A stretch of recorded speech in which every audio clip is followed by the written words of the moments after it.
지식재산가 세상 이야기를 전해드리는 방구석 유튜버 김기환 TV. 네, 안녕하세요. 김기환 TV의 김기환입니다. K 컨텐츠를 살리는 저작권 상식 특강 그 16번째 시간으로서 건축 저작물이 아닌 것에 대해서 살펴보겠습니다. 지금까지는 건축 저작물이 어떤 거다, 어떤 것이 건축 저작물 범위 안에 들어간다, 건축 저작물의 종류, 유형 이런 거 살펴봤었고요. 이번에는 좀 특이하게 아닌 것?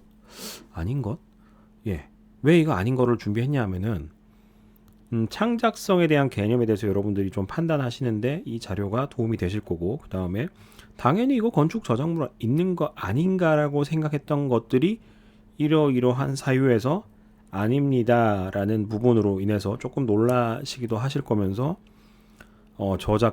저작권의 기준, 저작권에 있어서의 창작성의 기준에 대해서 그렇구나 하고 감을 좀 잡으시는데 도움이 되실 것 같아서 준비를 했고요. 일단 건축 저작물이 아닌 거, 아파트 일반 주택 얘기를 먼저 좀 해야 됩니다. 아파트 일반 주택, 우리 집 옆집보다 좀 특이하게 생겼는데 이런 생각들 많이 하실 건데, 아파트 일반 주택은 건축 저작물이 없다라는 설을 들어보신 분도 계실 겁니다. 아무 곳에서나 이제 흔하게 볼 수 있는 일반 주택,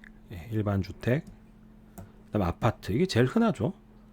이거는 대부분 특히 이제 아파트, 뒤에 가서 그림도 보여드리겠지만은 주택 대부분 이렇게 생겼어요. 조금 특이한 놈이 가끔 가다가 이렇게 있긴 하지만 대부분 비슷합니다. 개성이라는 걸 표현하기 되게 힘들어요. 그래서 창작성이 없기 때문에 건축 저작물이라고 볼 수 없다. 아파트 또한 다 네모 반듯하게 이제 폭이 얼마나 차이가 있냐, 좀 더 기냐, 아니면 옆으로 이렇게 퍼졌냐, 이 차이일 뿐이지 다 그놈이 그놈 같이 생겼어요. 가끔 가다가 굉장히 좀 희소성 있는, 개성 있는 디자인의 창작성 있는 녀석들을 볼 수 있지만 그거는 극소수. 우리나라에서는 거의 보기 힘들다. 해외에서도 가끔 볼 수 있는 수준이다 라고 보시면 되고, 여기서 얘기하는 개성, 창작성이라고 할 수 있는 수준은, 저작물성을 인정받을 수 있는 수준의 기준은 여의도 63빌딩, 남산타워 이런 거. 이 정도 되면 이제 흔히 볼 수 없죠. 흔히 볼 수 없기 때문에, 개성이 있다. 어느 정도 개성을 갖추고 있고, 그래서 건축 저작물이라고 할 수 있다. 이 대표적인 사례. 그래서 건축 저작물은 보통 이 랜드마크라고 하잖아요. 이 정도 급 돼야지 건축 저작물로 인정받을 수 있고, 우리나라 아파트입니다. 이게 네이버에서 그냥 제가 아파트 검색한 거예요. 이미지가 거짓말처럼 이렇게 나옵니다. 언뜻 봐서, 그러니까 디테일하게 따지면은 우리 아파트는 여기가 조금 더 튀어나왔고 이런 얘기 하실 수는 있는데, 그럼 굉장히 디테일하게 쳐다봤을 때고, 그냥 이렇게 툭 봤을 때부터 똑같아요. 그냥 차별 없다, 찾아볼 수가 없다, 개성 찾아볼 수가 없다. 그 말은 창작성을 발휘하기가 쉽지 않다. 이 업계에서 아파트 짓는 거는 그렇다, 제약 조건이 제법 있다 정도 이해를 하시면 될 것 같고, 주택도 마찬가지입니다. 그러니까 지금 요즘 트렌드 주택은 이렇게 생겼어요. 다 비슷하게 생겼죠. 이것도 단독 주택이라고 네이버 이미지에서 검색을 했을 때 이렇게 나옵니다. 다 고만고만 비슷비슷하게 생겼어요. 요즘은 이제 옥상 없고 비나 눈 오면은 이렇게 이제 빨리 잘 흘러내리도록, 그리고 테라스를 옆에 이렇게 뚫는 편이고, 제가 어렸을 적에 살았던 집은 이제 2층 양업직이라고 보통 표현을 하는데, 이렇게 해서 위에 옥상이 있죠. 평평하게 생겨서.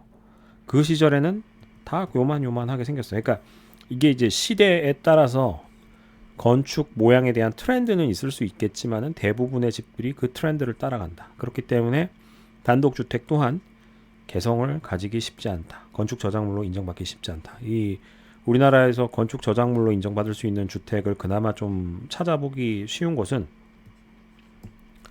성북동, 평창동, 이 정도 가야 돼요. 여기서도 몇 개 손에 꼽힐 정도다.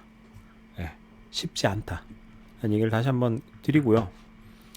그 법원 판결 사례를 하나 좀 소개를 해드릴게요. 그 아파트 내부 평면도를 건축 저작물로 등록을 하려고 했어요. 제가 지금 32평 살고 있는데 32평형 아파트의 평면도가 다 고만고만합니다. 지역 건설사 상관없이 다 고만고만하게 생겼어요.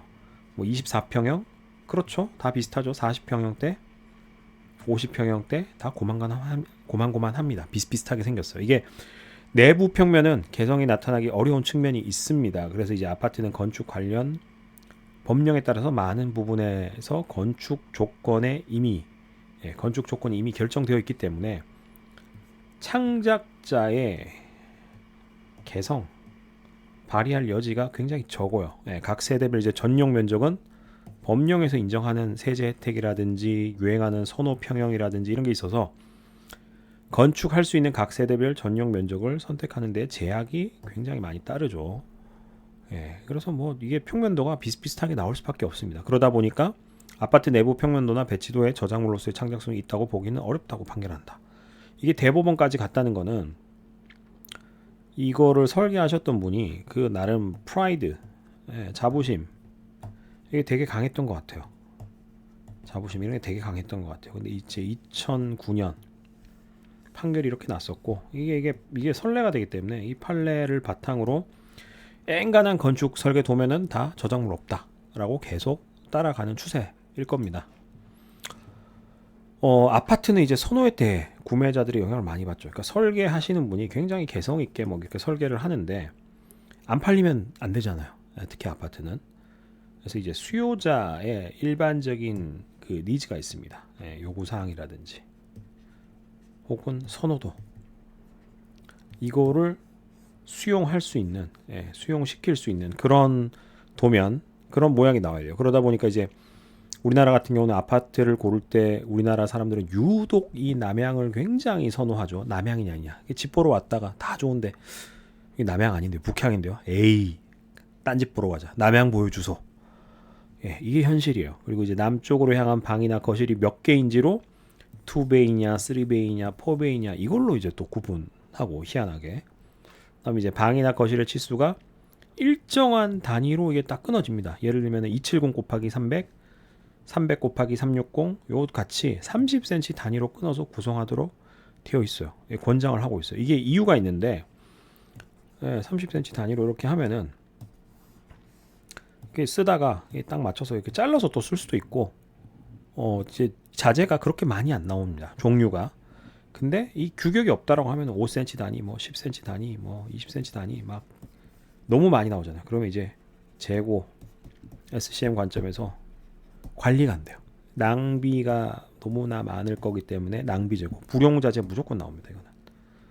요거 이제 떨어뜨리고 실용성 높이기 위해서 건축 자재를 규격화하여서 낭비를 없애고 시공 기간을 단축하기 위한 목적으로 이런 법령 있다는 거고, 같은 평형 안에서 이제 사람의 동선이라든지 방향을 고려하면 주방, 현관, 화장실의 위치 이게 거의 비슷해요. 거실과 방의 위치 등 내부 구조는 크게 변형할 수 없는 경우가 많다. 그럼 이제 개성, 창작성이 그만큼 발휘되기 어렵죠. 만약에 이제 개성 굉장히 좀 크게 발휘해서 화장실 위치가 저 어디 뭐 베란다 밖에 있다. 그럼 이제 사용성이 떨어지잖아요. 그러니까 이런 애로사항이 있기 때문에 현실적으로 그게 어렵다라는 얘기를 다시 드리고요. 아파트 내부 평면을 이제 개성 있게 표현할 수 있는 여지가 별로 없다 보니까 창작성이 없거나 창작성이 있다고 하더라도 아이디어 영역에 해당하는 수준이기 때문에 저작권 보호를 받지 못할 가능성이 굉장히 높습니다. 그래서 아파트, 단독주택, 그리고 이제 일반적인 아파트, 단독주택의 평면도까지 저작물은 거의 없다. 저작물로 인정받기 거의 어렵다. 라는 얘기를 드렸어요. 인간의 창작성을 인정받기 위해서, 저작물이 되기 위해서는 어떤 개성을 갖춰야 될지 감이 좀 오시죠. 그런 취지에서 이번 시간에는 건축 저작물이 될 수 없는 것에 대해서 살펴봤습니다. 다음 시간에도 저작권 상식 수업 계속해서 이어나가 보도록 하겠습니다. 지금 바로 김기한 TV 멤버십에 가입하여 발명가, 지식재산 대중화에 함께하여 주십시오.